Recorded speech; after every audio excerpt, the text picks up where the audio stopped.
Okay, everybody, all of the Disney World parks are now open. EPCOT and Hollywood Studios both opened this past Wednesday, and things were a little more crowded than last week at Magic Kingdom.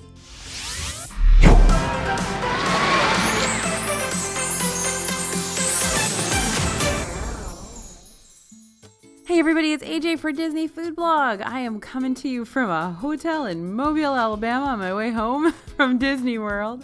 So I apologize if the sound quality is different, but we've now seen all 4 Disney parks open and things have been a little bit different in each of those parks. From how you'll see characters, how long the wait times are, and how crowded it is overall. Hollywood Studios is definitely the most popular park right now with 2 brand new rides. Remember that Mickey and Minnie's Runaway Railway was only open for a few days before the parks closed back in March. It's the park with the most sold out days so far. You've got Slinky Dog, you've got Galaxy's Edge and Rise of the Resistance, you've got Tower of Terror. There's just so many amazing attractions there right now. And Epcot's A Taste of Food and Wine Festival opened on Wednesday as well, but there were nowhere near the crowds that you'll see on a regular festival opening day. So let's get into it. All right, let's talk about how arrival is different at the parks right now. So at least on opening day, Hollywood Studios did let people in a bit earlier than expected. The other parks had been operating right at the scheduled opening time and not letting guests into the lot very early. But at Studios, guests were getting into the park nearly 45 minutes early. So if your main goal is to ride Rise of the Resistance and you want to try for that very first boarding group, you'll still want to plan to get there before opening, which is at 10 a.m. right now, because there is a boarding group drop at 10 a.m. Remember, there's 3 separate boarding group drops now each day. So if you want to try for that very first 10 a.m. one, you're going to have to get there a little bit early. Just like at Magic Kingdom and Animal Kingdom, cars were parked every other space at both Epcot and Hollywood Studios. And we also got to check out the Skyliner from Pop Century to Epcot's International Gateway entrance for the first time. That opened on the 15th. We saw the same standard social distancing stickers and protocol in place, and the gondolas were being loaded with just 1 party per car. We did hear from a cast member at the station that gondolas are only being cleaned once per day, which seems a little low. So we're intrigued by that, and we will continue to kind of keep trying to find out if that's the case. Once you get to the park entrance, everyone needs to go through those temperature checks before moving to bag checks. Again, security wasn't doing full bag checks. You just need to take out umbrellas and walk through with the rest of your stuff. If it sets off the detector, they'll search your bag with minimal touching. At Hollywood Studios, there was a temp check on both the Skyliner entrance and parking lot entrance to help manage crowds. All right, so let's talk about crowds. Crowds at Hollywood Studios. The studios was noticeably more crowded than the other parks have been, and definitely more crowded than Epcot was on Wednesday as well. There were a few pinch points that were very hard to maintain social distancing with, and the entrances to Galaxy's Edge were a little rough. Even with push notifications and announcements throughout the park about boarding passes for Rise of the Resistance, there was a confused crowd around the entrance for most of the day. Mickey and Minnie's Runaway Railway is the other big ride in Hollywood Studios right now, and it's not using a virtual queue, so the line gets long. Right about 10 minutes after the park officially opened, the line was about 120 minutes long, and it stayed the longest line in the park throughout the day. Some midday rain definitely reduced quite a bit though, and wait times started to drop throughout the day, but overall, Hollywood Studios saw some of the longest wait times we've seen yet.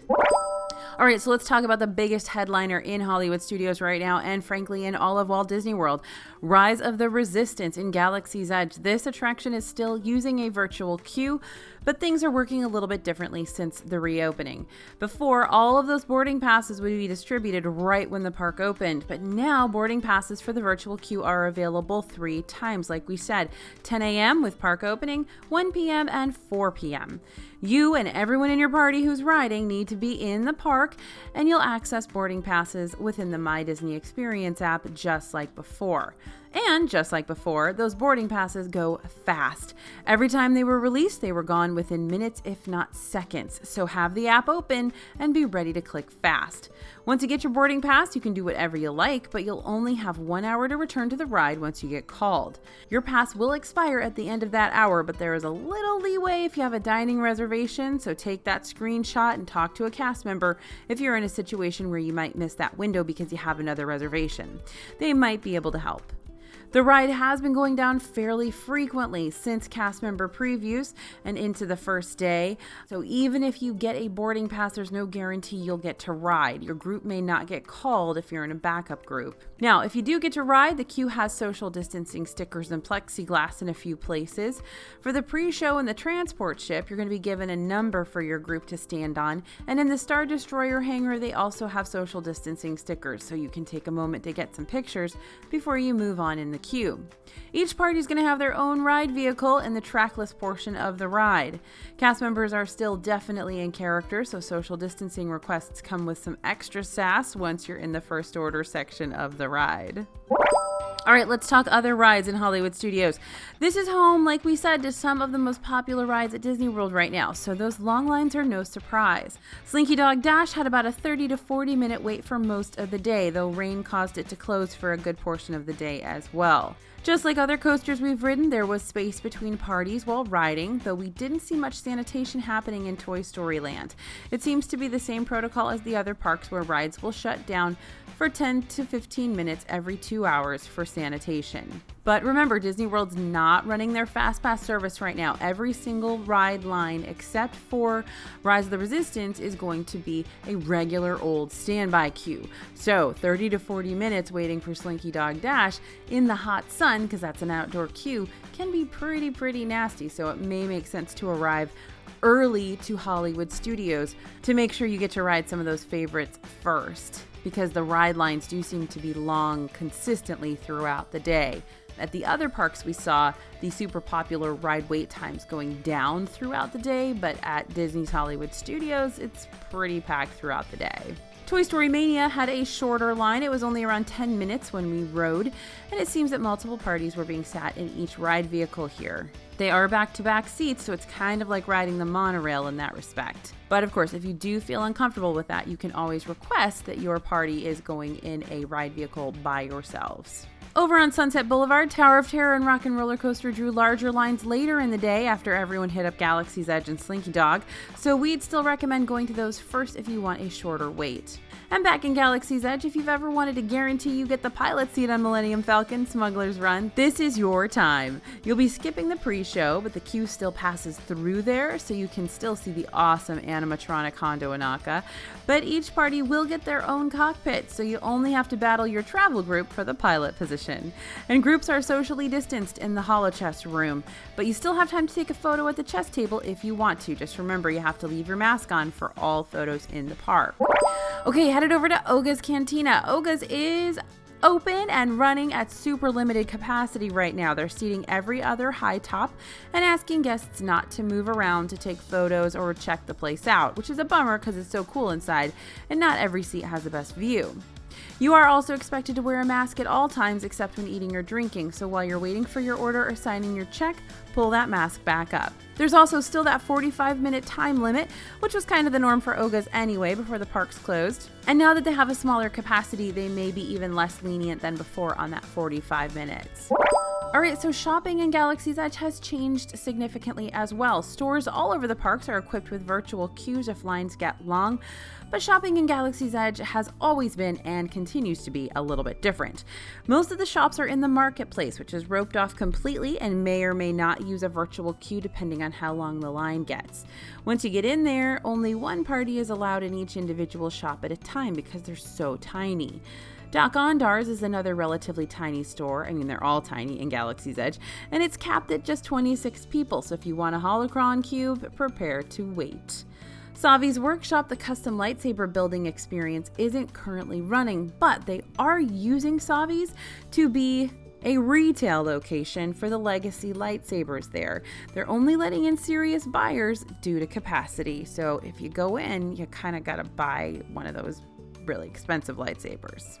Oh, and remember, in Galaxy's Edge, it's referred to as scrap metal. We totally forgot how in character everyone is over there. Droid Depot is open, and you can still build a droid, though there could be a line, so if this is on your to-do list, consider making a reservation in advance. Now, Droid Depot building is socially distanced. You'll see plexiglass, and you gotta stay in your little area to build your droid. Over in EPCOT, we're going to be bringing you our regular Best of the Fest video for the EPCOT Food and Wine Festival in the next few days. So hold tight, and if you're looking for all the food news and which dish we crowned as the absolute must-get for this hybrid flower and garden / food and wine festival, we'll get that your way very, very soon. In the meantime, of course, it's all up on the blog. Every single photo of every single item is over there on Disney Food Blog. So let's talk about the crowds on EPCOT's opening day. So EPCOT was significantly less packed than Hollywood Studios on Wednesday, which is particularly weird for us because festival opening days are usually super crowded with long lines for all the festival booths. Wait times were definitely more manageable at EPCOT as well, and oftentimes they were showing a lot longer than what they ended up being. We got in line for Soarin' when it was reporting a 45-minute wait, and we walked right on. Spaceship Earth said it was supposed to be 15 minutes, but it was about 5. And we've got some projects postponed over there in EPCOT for the transformation. This was some super unexpected news. We knew Disney was postponing the refurbishment of Spaceship Earth because, well, it's still open, and it was supposed to close in May. But we didn't expect to hear that it's basically been scrapped for the time being. Both the Spaceship Earth refurb and the new Mary Poppins attraction have been removed from the film at the EPCOT experience about what's upcoming. And Disney even released a statement later in the day. As with most businesses during this period, we are further evaluating long-term project plans. The decision was made to postpone development of the Mary Poppins-inspired attraction and Spaceship Earth at this time. All right, biggest changes in EPCOT, you guys. The Cultural Representatives Program, which of course is the program that brings international cast members over from the countries that are represented in the World Showcase, has been suspended for the time being. So all throughout World Showcase, it's going to be Americans working at each of the countries. This means that KidCot fun stops are a little lacking. Each stop has the same baggie of goodies, and the cast members there can't do the cultural activities because they're not from that culture. There's also a lot less alcohol in World Showcase right now. The sake bar at the back of Mitsukoshi was gone, and the outdoor sake bar was closed. In Italy and Germany, you couldn't get wine by the glass in the wine shops. You can still purchase full bottles, of course, and the festival is going on, so you can get wine at the booths as well. But that means there's no wine walk right now, one of our favorite little-known EPCOT activities. Luckily, La Cava del Tequila is still open in the Mexico Pavilion. There's no seats inside the tiny lounge, but you can now get the Rocks Tequila, so I guess that's a plus. All the margaritas are pre-made, and like always, this place can draw a crowd, and if it's timed out with Grand Fiesta Tour undergoing sanitation, the pyramid can get downright crowded. There's a lot less entertainment as well. You're going to see character processionals throughout the day, which... why do all the other princesses get to ride in carriages and Elsa has to walk all the way around World Showcase by herself? You'll hear the music before they arrive, so if suddenly you hear something that sounds totally out of place for where you are and it's way louder, it probably means characters are on their way. We've even spotted some fun pop-up characters in kind of weird places, like Winnie the Pooh with a butterfly net in a field by the Imagination Pavilion.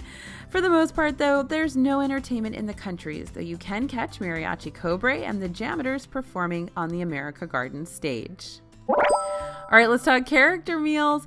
Right now, there are only 2 character meals in Disney World. One at Topolino's Terrace at the Riviera Resort for breakfast, and then Garden Grill in EPCOT for lunch and dinner. Now, technically, you can see the Beast at Be Our Guest Restaurant for lunch and dinner right now. So that's kind of a character meal too, but Disney's not calling it a character meal the way they are with Topolino's Terrace and Garden Grill. Now, you can definitely get closer to the characters at Garden Grill, but they're only seating the first level, and the characters walk around the second level. So they're kind of looking down at you, which is a little weird. Still, the food is great and served family style, and the characters come around at least 3 times, which is more than we saw at Topolino's Terrace. So Garden Grill still ranks as our favorite character meal. Also, don't forget that if you want another character meal option, you can always go over to Ravello for breakfast over at the Four Seasons. They do have a character meal available with Mickey, Minnie, and Goofy as well. But make those reservations for any character meal ahead of time because seating is super limited for table service restaurants. And remember, Disney's using mobile check-in and QR code menus, so make sure that phone is charged. All right, what else do you need to know? Well, Hollywood Studios and EPCOT were following the same procedures we've already seen in Animal Kingdom and Magic Kingdom for quick service dining. You must place an order and it must be ready for pickup before you can go into the restaurant. You can still get a cup of free ice water. Just check with a cast member at the door and they'll tell you exactly where to go to get it. And there are relaxation stations throughout the park. They're both indoor and outdoor. In EPCOT, one is actually inside Akershus, since they're not running the character meal there right now. These are areas where you can remove your mask for a bit and sit down, bring a snack, or just take a break from walking around the parks. And it is hot right now, you guys, so take advantage of those. And know your comfort level. Seeing a park that seemed way more crowded than we've already experienced, with long wait times and time spent in queues in close quarters with other guests, really drove home the fact that you need to be aware of your own comfort level when going out and especially visiting Disney World right now. Things are very uncertain and the number of cases are rising there in Florida. And while Disney is doing their best to employ safety protocols and keep guests as safe as possible, there's always going to be a risk, and you're always going to be around other guests who are not following the rules. Doesn't happen often, but it does happen, and that raises your risk. If you don't feel comfortable sitting so close to the next guest on a ride, talk to a cast member, and if the crowds are a bit too much, plan to leave the park for a bit and take a break. Lines do seem to be getting shorter by the end of the day since there's no fireworks to keep people there, so if you don't need to ride Rise the Resistance or you got on earlier in the day, hit the park closer to closing time and you should be able to get more done with fewer crowds. All right, so there is the report from EPCOT and Hollywood Studios, and of course we're going to keep reporting in the parks. We're going to keep you updated on everything that's going on and any changes that are happening, because I do sense that Disney's going to continue to make changes and play with this whole system until they really optimize it. So stay tuned. Thanks for listening, you guys, and thanks for watching. As always, this is AJ from Disney Food Blog, and we'll see you real soon.